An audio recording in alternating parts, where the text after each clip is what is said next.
বিজেপির যে বঙ্গভঙ্গের চক্রান্ত, এই যে বাংলা ভাগের চক্রান্ত আবার সেই 1905-এর সাল মতো এস ওয়াজেদ আলীর কথা, সেই ট্র্যাডিশন এখনও চলছে।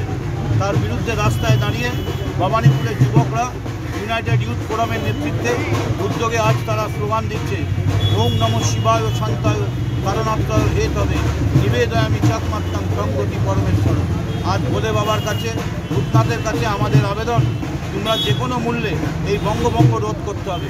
তার জন্য যদি রাস্তায় নেবে, আমাদের গান গাইতে গাইতে ভোলে বাবার নামে কাঁধে বাঁক নিয়ে পুজো দিতে দিতে আমাদের যদি গাইতে হয়, মোদের গরম মোদের আশা আমরি বাংলা ভাষা, বঙ্গভঙ্গ রুখছি রুখব, যে কোনো মূল্যে বাংলা ভাগের চক্রান্তকে রুখতে হবে।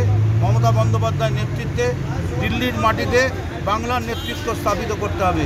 আর তার জন্যই আজকে আমাদের স্লোগান, ভোলে বাবা ভোলে বাবা, বাংলা ভাগ করতে দিচ্ছি না, দেব না, বঙ্গভঙ্গের চক্রান্ত রুখছি রুখবো, দাঙ্গাবাজ বিজেপির কালো হাত ভেঙে দাও।